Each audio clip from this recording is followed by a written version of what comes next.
Hey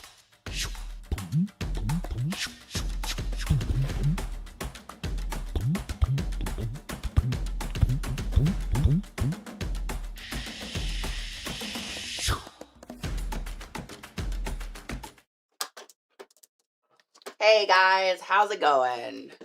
Morning. We are doing beveling and burnishing today. So Denny brought, I think, literally every edge beveler one might buy because you have all of them. Also, I've got a lot of them. I don't have them all, though. I want them all, but I don't have them all. You don't have them all? No. Dean, punch 2 holes in pieces of leather and then screw the Chicago screws together. There you go. That's a Chicago screw segment. Hey, and you're talking into your regular voice, not your puberty voice. No, oh yeah. It cracked on Wednesday, but we're back to regular. So Denny glued up a bunch. We've got some oil tan options. It looks like, you glued up a couple pieces of our buffalo leathers or some oil tan leathers here. So we can show you how to bevel and burnish oil tans, which is different than doing vegetable tan leathers. Yeah, it's the same, but different. Yeah. Yes. Well, because the leather is tanned differently. So Yes. it requires different treating solutions to laying down the fibers. Right. Yeah, and I've got different types of bevelers that well, you can I guess use. You want to just talk about the bevelers first? Okay, first off, these are the bevelers that we have from Odin, and they're very nice little bevelers. They aren't. There's nothing that you can use on that you would use on a real heavy type leather. Yeah, I think the number 5 is still quite small. But boy, right out of the package, they cut like butter. Yeah, Tony, do you want to go to the overhead? Whoop. Here, let me get you guys a little bit closer in there. Sorry, Denny, we're gonna. Whee. There we are. We're close now. So we got 1 through 5. Yeah, 1 through 5, and that's another thing. When someone says, "What size beveler do I use for whatever?" and if I say a number 2, that could mean a lot of different things because different bevelers come in different sizes, they're connotated different.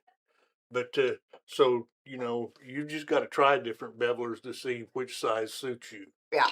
And so what I really like about these specifically is that the beveling blade is just right at the very tip. So if you're doing really tight corners, if you have like inside circles, maybe you're doing inlays and you need to get into your little inlay cuts, these are just really nice to bevel inside things because the actual part that's cutting is really close to the end, where sometimes you get into some of these Luna, I don't know, like this guy, and you're cutting way up here, and then you've got, like a 1/4 inch of tong coming out, so you can't get into a corner. And so this is, when it comes to tight corners, inlays, things like that, I really like this setup. Right. Okay, on the same note, this is what they call a tight corner beveler. That is true. And it's got a little hook on it here, so you can actually get in, like if you're making knife sheaths or something that has a belt slot in it. Yeah. You can actually bevel right around that little belt slot. I was like, Barry King sells one of these. I think, no, that's a Horseshoe brand. Yeah, this is it. So that's a Jeremiah Watt. Jeremiah Watt. Yes. I asked Barry King one time if they wanted to resell them, like, go through their distributor, and he said no. He was like, my guys hate making this tool.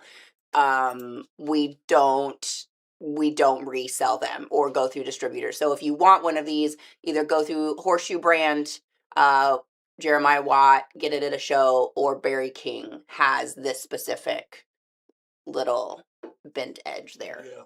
There's probably some other custom tool makers that make them, but those 2 for sure. Those 2 for sure. Yeah.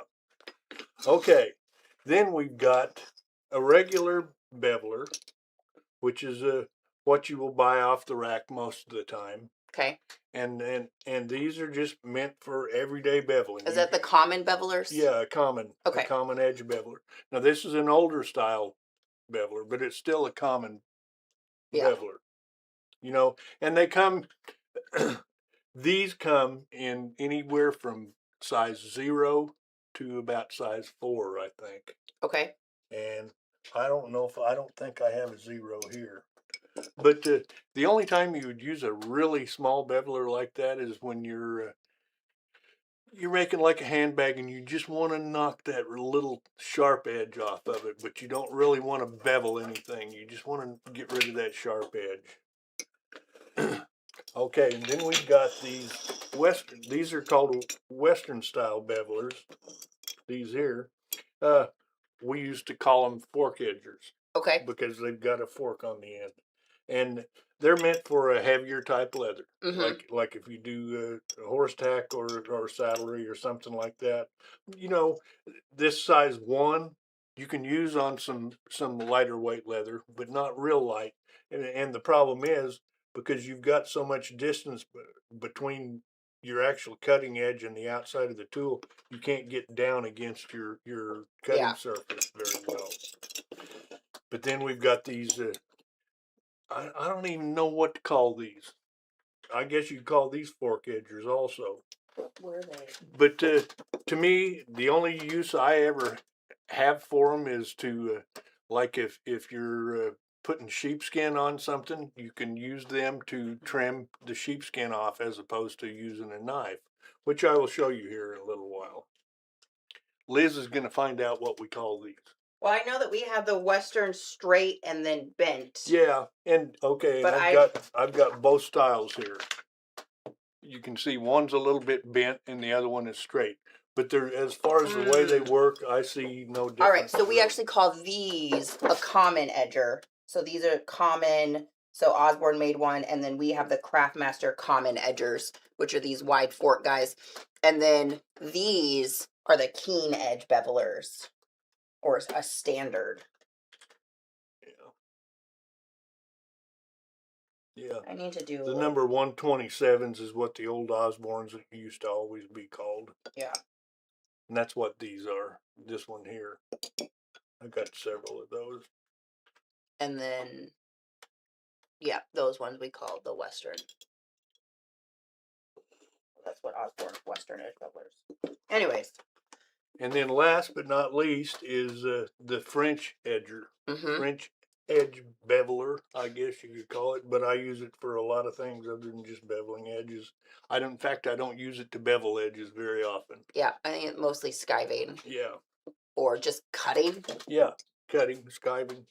Okay, since I've got a piece of heavy leather here, and I've got a piece of sheep shearling cemented to it, like I would have if I was gonna be putting a lining in a saddle. Okay. And rather than cutting this edge off with a knife, I can use this little handy tool here. Or maybe you're making a pair of moccasins and you glued some shearling to the bottom of or to the inside of your moccasin. Right. But it serves two purposes. It actually trims that sheepskin off, plus it bevels the edge at the same time.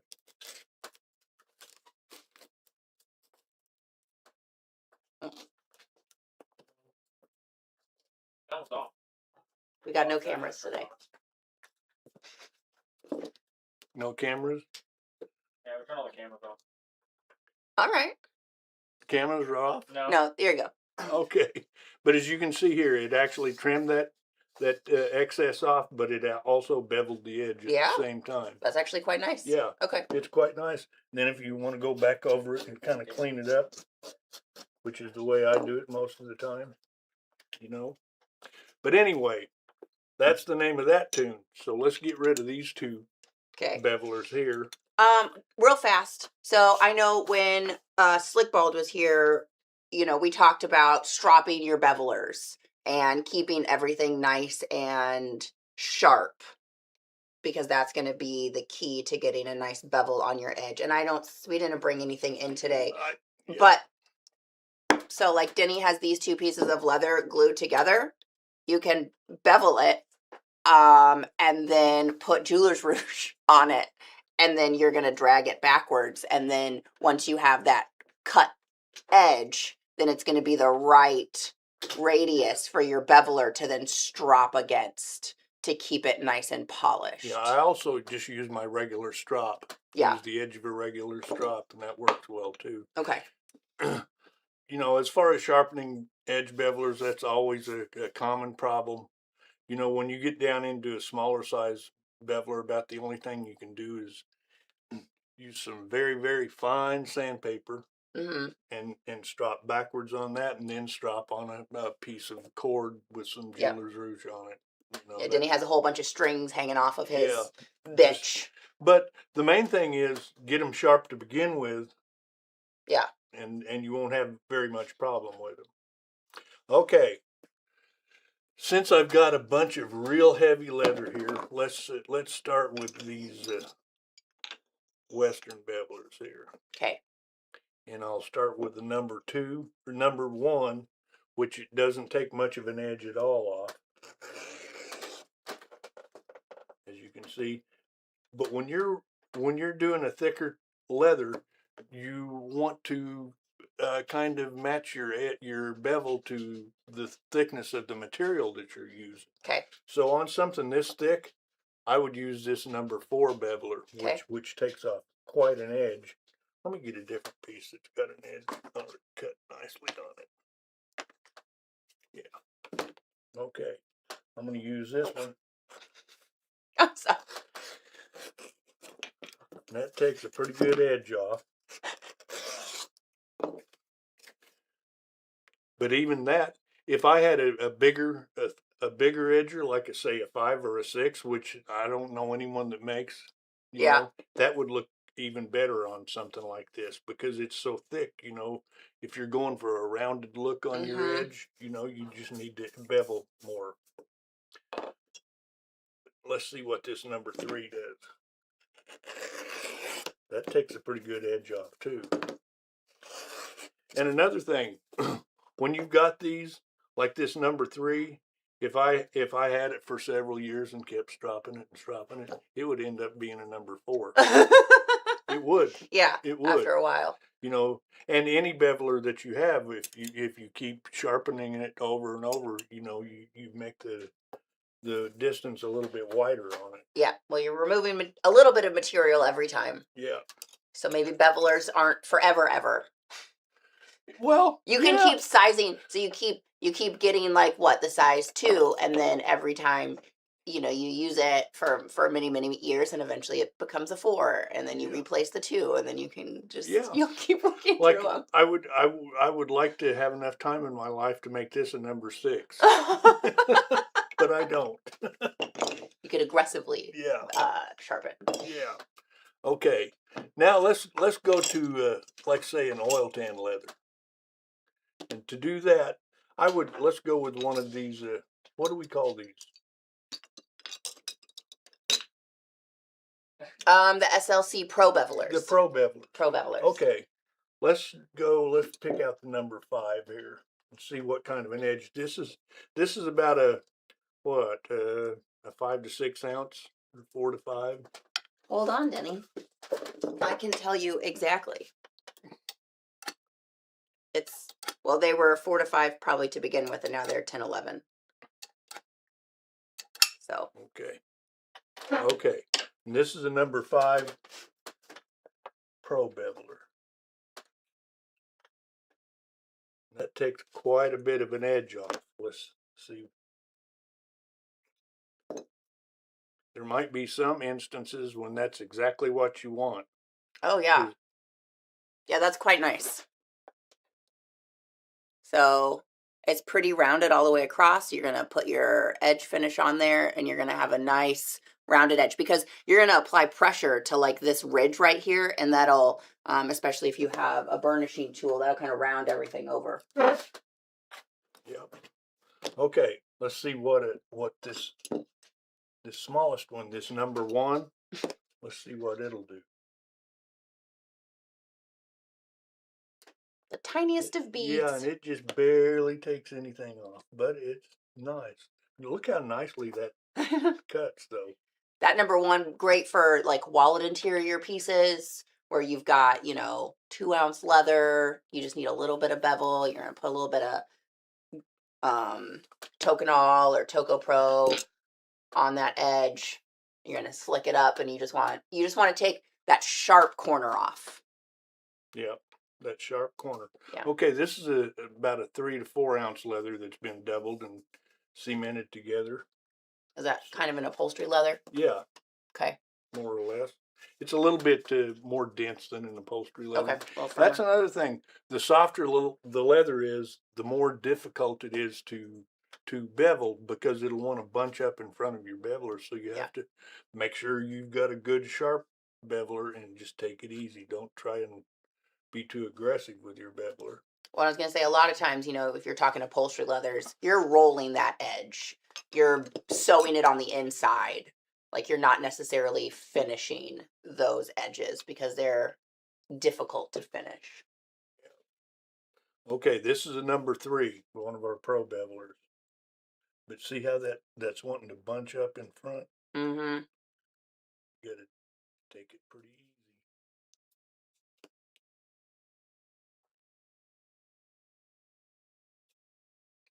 If your beveler is not sharp, you will not have any luck at all. You will hate yourself. But that cut pretty well. Let's try one of these. What, a common beveler? Is that what we called them? I think they're the keen. Yeah, the keen edge bevelers. Mm-hmm. Okay, it's number 3. Let's try. Okay, this is a number 2.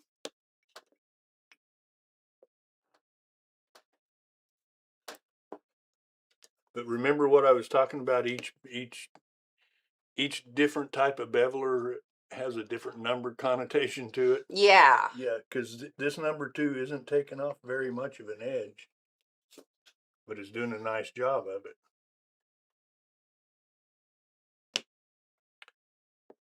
Now let's try this number 1. Yeah, this is a number 1. This is an Osborne edger. It didn't change. There's no Justin. Hold on, guys. Go for a ride. This number 1 in this Osborne edger You're good. does about the same job as this number 2 in this old style beveler, but it does a good job. Okay, let's go to a number 3 on this and see what happens. This is a number 3 Osborne, number 127. But see how that bunches up? Yeah. And this is a sharp edger because I stropped them both good before I came in here. It does pretty well. It takes off a little more of an edge. Okay, I've gone through all those except for this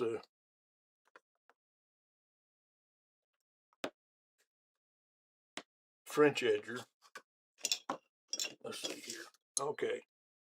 Now the French edger does a little different type job than you can use it to bevel with, like this. I mean, to skive with. Look at that. Like this. You strop that real good, Denny? Yes, I always strop my tools. You guys, I hope you learn from that. If you strop your tool about every time you pick it up, you're never going to hurt it. That's right. Or yourself. Or yourself. You can also use this on an edge if you like. Say if you want to do a French box stitch on something, to put 2 pieces of 45 2 pieces of leather together. You can maybe if you mark where you want to cut on the top side. So take your wing divider and say, this is where I need my line to be. And then Denny just traveled right along the table there. Yeah, you can do that, or you can just eyeball it. I mean, it's hard to be perfect with a tool like this. But that's pretty good. It'll work pretty good. Let's Then he's gonna box up some leather. yeah, let's box this up. Put 2 pieces together here.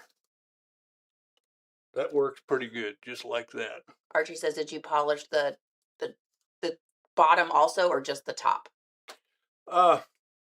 Anytime anytime you sharpen something or strop it, it's gonna turn a little edge on the other side. Mm-hmm. Like if I'm stropping this side here, then it'll turn a little edge on this side, even if it's a very fine strop. You get a little burr. So, yeah, you actually want to strop both sides, but you don't have to do much to take that burr off. Right. I mean, unless you've got it on a stone on a heavy grit, then you will actually turn a pretty big edge, and it'll take more to take it off. But I was just saying, mostly you're going to have just a strip of leather that you'll run through. You'll pull it yeah, upside down, right? Or right. you hold it and Yeah, pull. let me do this. All right, say this is the piece of leather that I have some jeweler's rouge or whatever sort of stuff on. I'll just pull it like this. Mm-hmm. That'll polish that burr off. Yep. Okay. And of course, this big one, it's just bigger. It's big, but you can do the same thing with it, just in larger areas. That's all it's for. All right. What else haven't I covered as far as beveling? You guys have any beveling questions? Any specifics about beveling? When a lot of people have trouble when they first start. They're saying, I can't get this to work. It's not taking any edge off. Well, basically, you want to hold that at a 45-degree angle, Okay. approximately. Every beveler is going to be a little different. Yeah. But you have to get the feel of it. But about a 45-degree angle this way and this way. Okay. When I first started doing this, the saddle maker I was working for handed me an edge beveler and a bunch of straps that he said, bevel these. I didn't have any idea how to use a beveler. But in about 30 minutes after I just worn myself out and a bunch of leather straps, I figured out how to use it. You got the hang of it. Yeah. But anyway, no questions. But Dandy said sharpening when Denny gets a chance. So with the French edgers, just like we showed you, you kind of just get a piece of leather that's the width of your blade, and then you can pull it through, or you can turn it upside down and pull it across. Yeah, just on a regular strop. If I was gonna actually strop this, I would go like this on my strop. Okay. My regular strop that I strop all my knives, Mm-hmm.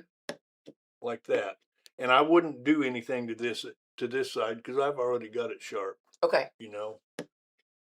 But if I'm putting a new edge on this, then I would have to pay more attention to that top both side. sides. Yeah. Okay.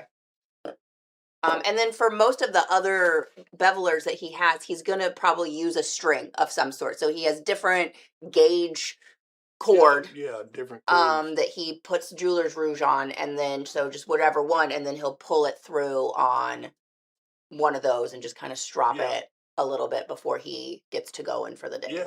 Yeah. Like I said, if the main thing, get these things sharp to begin with, and you won't need very much maintenance on them. Every once in a while, then pull them through your strop or your string or whatever. But I guess if you need to do a good sharpen, are you saying go to some sort of a grinder and do a sharpen, or bevel a piece of heavy leather and then maybe work up in your different rouges? Because you could get the green and the red or whatever, the ones that are a little bit more aggressive. I don't know which ones are which. And then polish up a little bit. I think it goes green, white, and red. Okay. Are the three. That's the buffing Mm-hmm. compounds. And after that, the black and gray, they will actually take a little metal off. So maybe those are the most aggressive? Yeah. Okay. But, if you want to get more aggressive than that, you can, I think it's called aluminum oxide or something like that. You can put on a wheel or on a strop. Yeah. We have the canvas wheels here on our stand grinders that we have from Grizzly. And those I think are pretty good on the They're, edge. they're actually paper wheels. Okay, paper. Yeah. I'm sorry. They're actually paper, and in one of them we put the green compound on, and the other one it has the aluminum oxide. I think it's aluminum oxide. Okay. Is what it is. But you And spread that little cylinder tube yeah. lady. Okay, I know what Yeah. you're talking about. Or it comes in a powder too. You can just spread like Elmer's glue or something around the wheel, and then just dap that on there. But you got to let the glue dry before you use it. Do you ever have to scrape the polish material off the strop, or do you just make a new strop? How often do you change out your strop? Never. He just puts more rouge on the top. Yeah, just use it, and you don't. If you load your strop good to begin with, you won't need to put more on it very often. Okay. In fact, I don't remember the last time I put any more on mine. Yeah. You know, just like if you're using white rouge, as the first time you use it, it's going to turn it gray. Right. You know, because those are little metal particles that the strop is actually creating. You know, when you use it, but just keep using it because it'll keep working. It'll keep working. You know, if you find it's not working, put some more stuff on it. But as far as cleaning it off, I don't see. I don't really think you'll need to clean it off unless you put something really gummy on it to begin with. Okay. Then like take it to a wire wheel maybe, and just wear it off.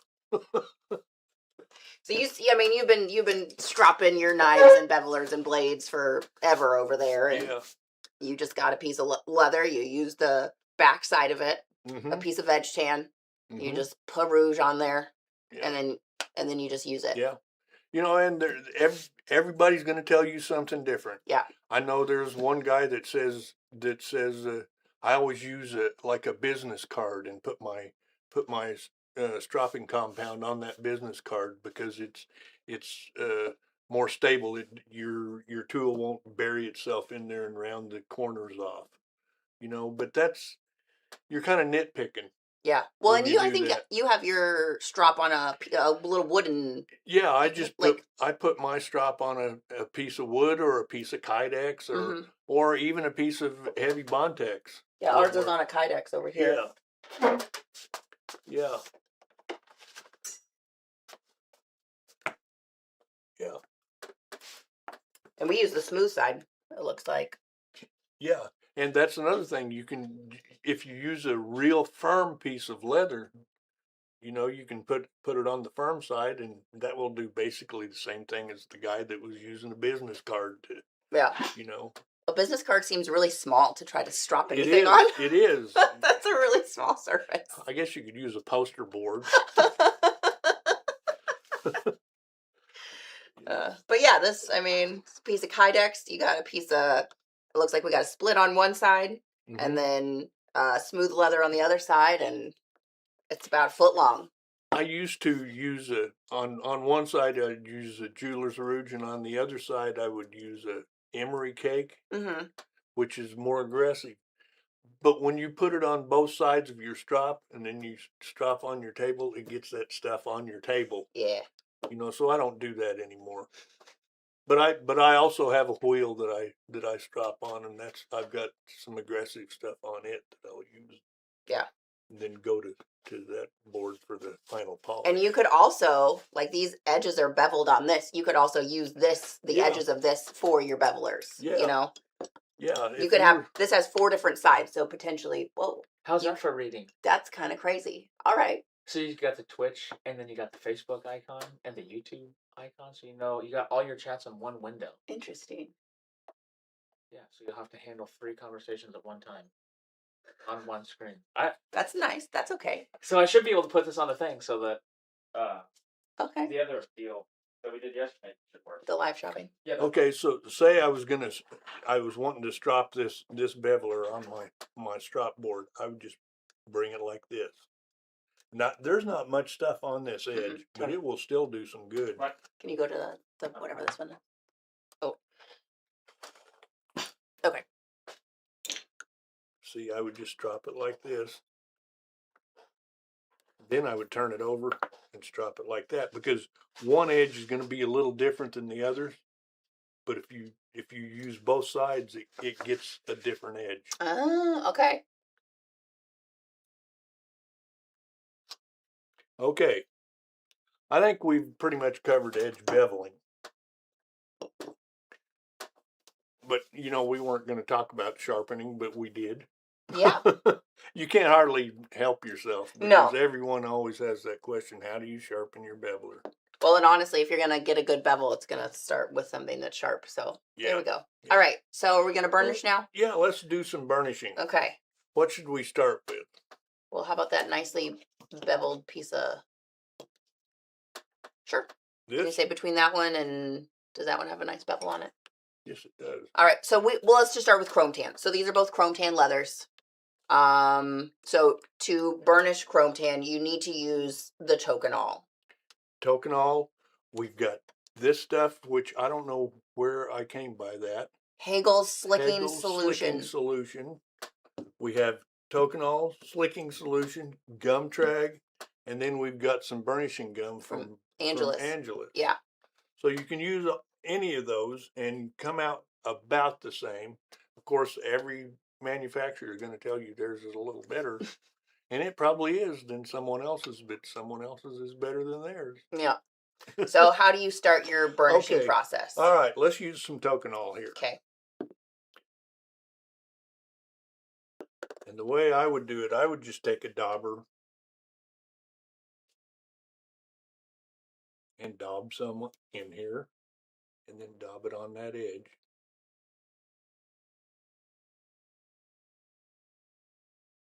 I use my finger for this a lot.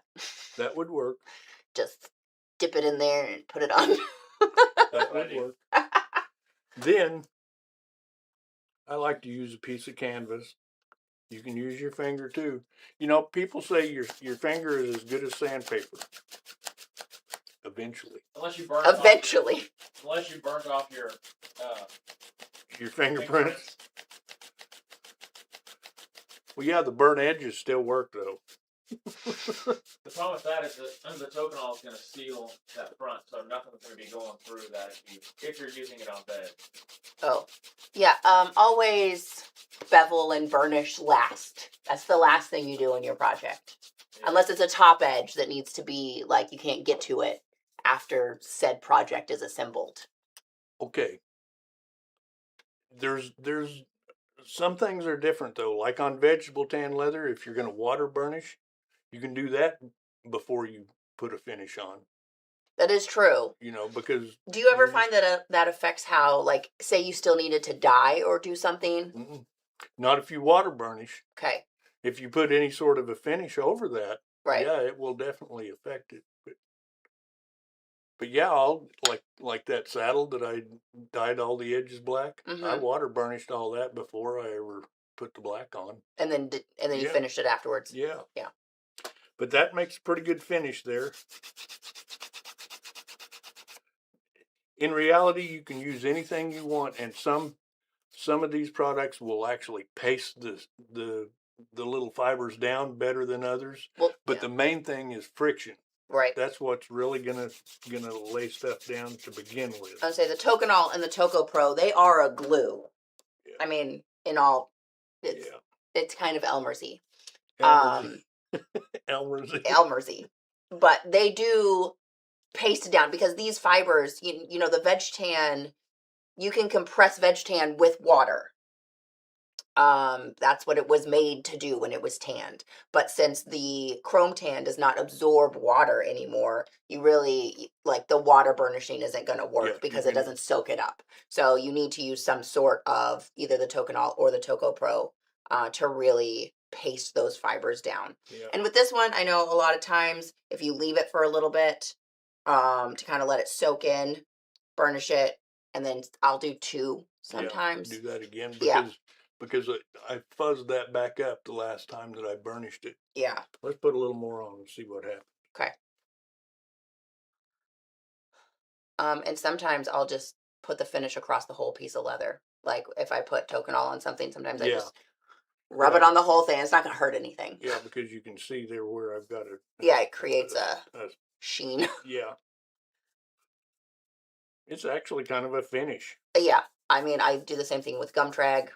I'll just I'll do my edge, and then I just kind of put it on everything. I don't find that it ever hurts anything, so helps to even all the stuff out.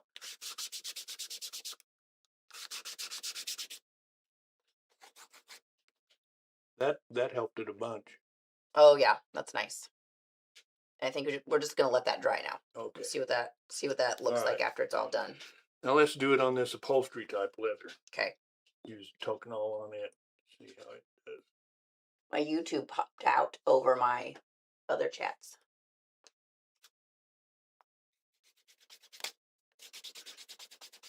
Oop, and it's back. That's gone. That's good. That's pretty nice right there. I don't care who you are. That's pretty good. Yeah. That's not too shabby. And another thing you can do too, this is a raw edge. The only thing that's happened is we've Just that. beveled that edge and then put that stuff on it. But let's go with this.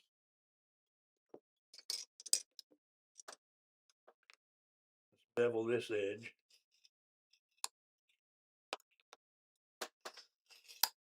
Then let's take this is 400 grit sandpaper. Okay. You can use any grit you want. The finer the sandpaper that you use, the Finer your edge. better polish you're going to get on your edge. Now, if I was doing this on a vegetable tan leather, I would dampen it first, dampen the edge that I'm doing.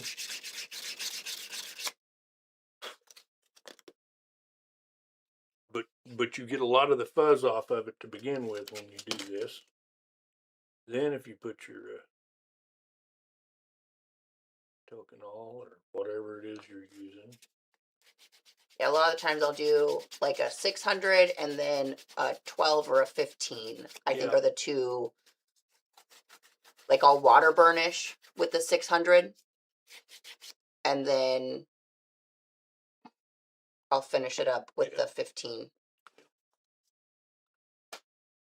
But that's not bad. I mean, you can go 15, you can go 2,500, you can go 4,500, and I've heard of people doing that. I mean, they just keep getting finer and finer. You can spend as much time on an edge as you can afford to spend. Right. But,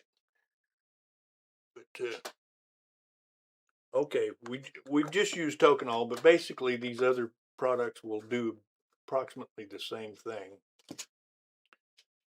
I'm curious what that slicking solution does. Let's try it. That way. All right, that's a piece that I've beveled.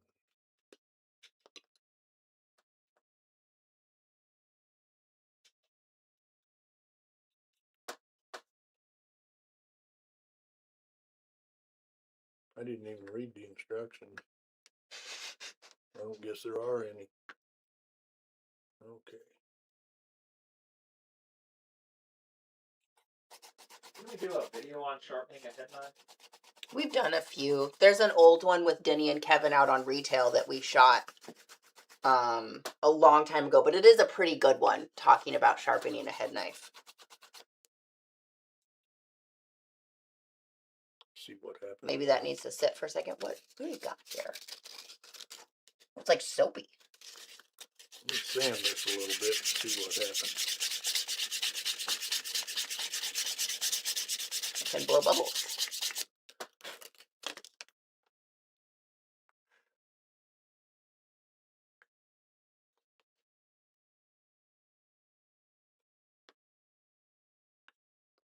Any kind of chrome tan leather that you It's like a honey color. want to burnish the edges on, it's not going to burnish as well as a vegetable tan leather.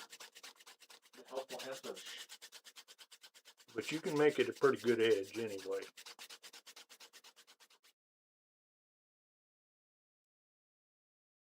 That's not too bad. Chevy said he tried it and he wasn't too much of a fan. The Well- Hegel slicking solution. Mm-hmm. It's a lot of times your burnishing things will be kind of gunky and thick, and this is very thin. Yeah. It's very watery. It's soapy. It's got bubbles in it. So I'm not really sure what our agent is. Smell it. What does that smell like? It has a familiar smell. Is it like a cleaning solution? I guess. I don't know. My nose doesn't work very good. Okay. This one might need a few coats because it's so thin. It really soaks in really quickly. Yeah, that's what I noticed. It immediately sucked it in there. Yeah. Here, I'll just keep working with this one. Did you already, is that the? Yeah. Okay. Do's and don'ts with Denny. Okay. Let's do some veg. Yeah, let's do my favorite kind of edge beveling.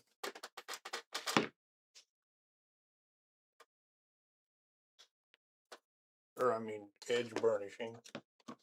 I'm going to water burnish this. I'm going to take a little more of an edge off here. Shoop.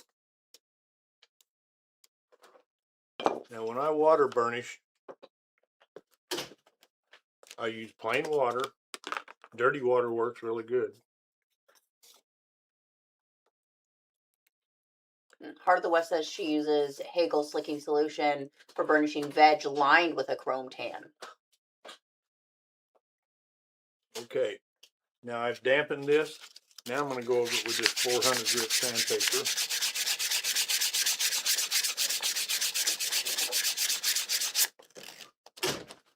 Then I'm going to dampen it again. Then I'm going to use this glycerin saddle soap. You don't need a lot of it. But then I'm just going to use a piece of canvas.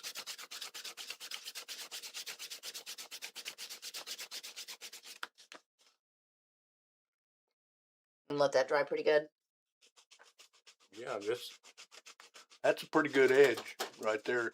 You can't feel this edge from where you guys are sitting, but How long does that hold up? Like with wear? Is that it holds up well. You Okay. know, it holds up as good as any other would. If you get it up against something and scrape on it, yeah. it's gonna What's rough your- it back up. But it would anything else too. Yeah, I was just gonna say, what's your favorite for belt? Something that does get a lot of wear. It's going in and out. I would burnish it just like this, and then put a sealer over the top of it. Okay. And Do you ever it will- use Yankee wax? I have. Something like that. I have. When I first started, we always burnished like this, and when we got a finish on it, then we'd go over it with a piece of paraffin. Mm-hmm. A lot of people use beeswax; that'll work too. Yeah. But then you've got to reburnish after you put that stuff on. Yeah. You know. But when you put a wax or something on it, that definitely seals it, so it's not going to take any other. It's gonna be the last thing you do. Yeah, it'll be the very last thing that you do. But that, you know, it doesn't get much better than that. It's very, very slick. Yeah, so the one place where I notice where an edge is going to get the most wear is typically on a belt. Yeah. Or a wallet, if you're using your wallet a lot, or if it's in a pocket. And so I do think that the Yankee wax is pretty darn good for that, and you want to apply that with. That's exactly how I did that, and I've had this belt for 2 years. All right, so this is a water, or this is your glycerin finish. Yep, just like I just did, and I put a sealer over. So it's really still quite slick. Like there's a couple fuzzies that have come up, and it looks worn. Did you put a sealer over? Is that what you said? Did you maybe just you sprayed it with quick shine? Yeah, Masters Quick Shine is what I used on it. So he would have done what he just did with this water glycerin finish, Right, and then sprayed it. and right down here where it goes through the buckle, Yeah. you know, that's where you'll notice the most wear. But I defy you to use any other sort of a solution and do any better and get. Yeah, for a deal like that.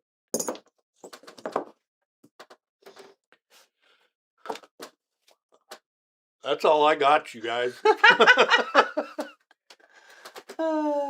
Have we had a recent video on sealers? I think we did.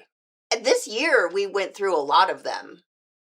I know that like Clayton and I did a video, like 2 or 3 years ago now, where we went over every single one, and how waterproof they were. That was a very thorough one. We literally had every single sealer out here, as far as like finishes that you could do. Like, I think we airbrushed a few of them. In any case, we went through quite, so I would recommend going back and looking at that one if you're curious, like what sealers are good for your projects, because we did talk about whether or not they were water penetrable after, because a couple of the finishes will still, I think tan coat. Tan coat is still the water will still penetrate after you. water and oil. Okay, will penetrate after, yeah. And that's a plus for it in some Mhm. circumstances. Yeah. Well, and that was just like a really nice finish. Like if you need to revitalize your couch a little bit and you just want to put like it conditions, because it's got some different oils in it. What is tan coat? I feel like it's a wax combination. It might be. But it's good on anything that gets a lot of wear, because like a pair of shoes, if you put that on it, you can get them wet and the water will soak through, but it also, a conditioner will soak through again. Yeah. If you need to condition them, that will work. Whereas if you just put an Acrylic sealer acrylic sealer on it, it doesn't matter what you put on it. after, yeah. Yeah, it's just a top coat. You have to wear that sealer back off. Yeah. So I guess if you wanted to re-acrylic finish something, like condition it really well first. Yeah. And then you can put an acrylic sealer over it. And most of the acrylics functioned pretty similarly is what we found. I mean, like Angelus makes 4 or 5 different sheens that you can get. And then we've got like Pro Clear, Phoebe's makes a couple. Like there's a million acrylic finish slash resists, and they all work very, very similarly. And then we went through some of those. So I'd recommend that video. Foxy said, should I seal a basic belt that's had nothing done to it but strapped and beveled? I would. I like to put a finish, because that prevents, if they spill something on themselves, it just kind of protects it a little bit. I would put a little bit of a conditioner on it and seal it.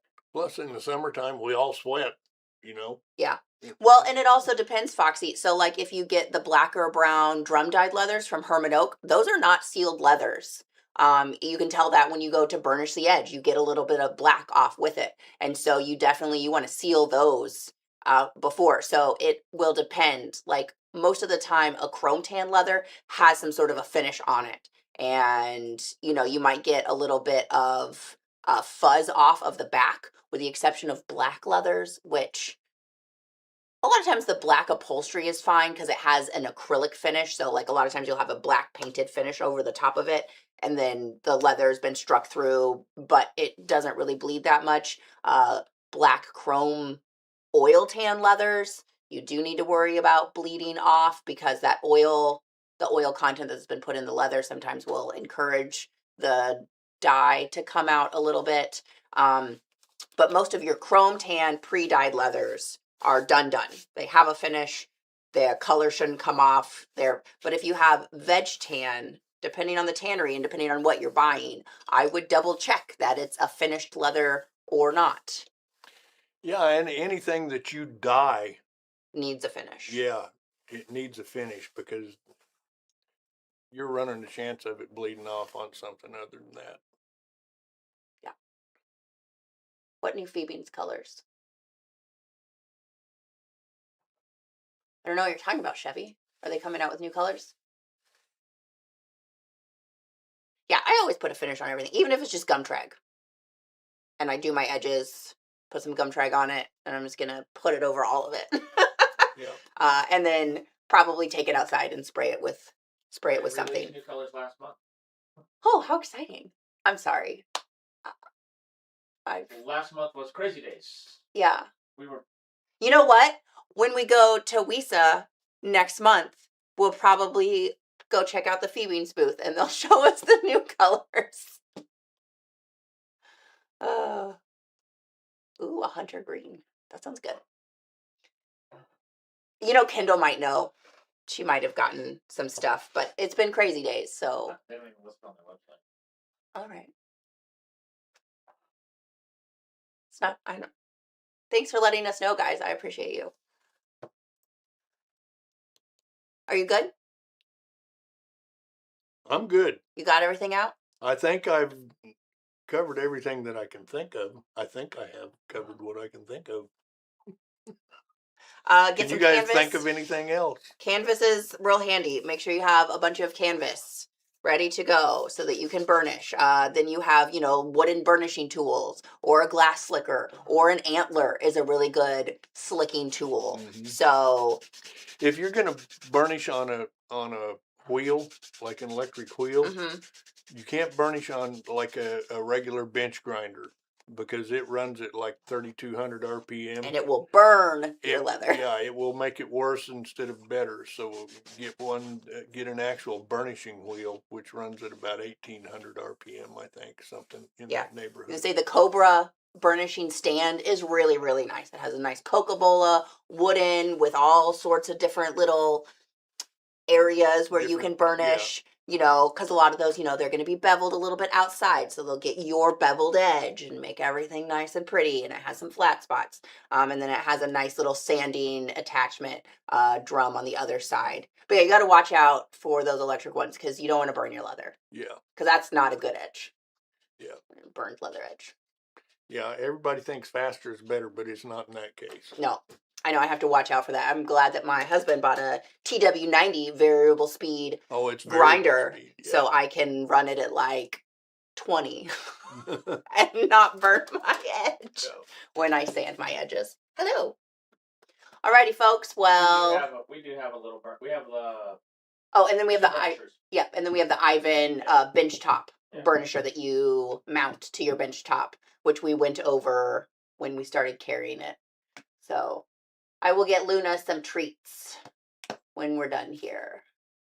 Do you guys sell a burnishing wheel? We do. We have one that you can put in a drill. We have like a little nylon burnishing wheel that you can get and put in a drill and burnish. I've seen, you know, I see a lot of handbag makers, they use a Dremel and they'll Dremel and they'll do their edges on those little fine.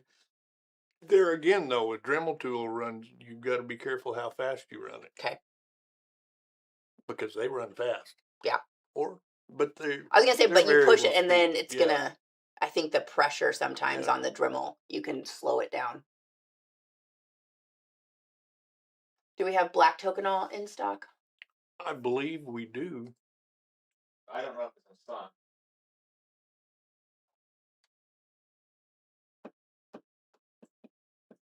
Yeah. Our good friend Mr. Houston or Horatio said he really likes the Finichi water stains. Those are amazing. They are their own finish. So you just keep burnishing them and you don't actually have to put a finish on the Finichi.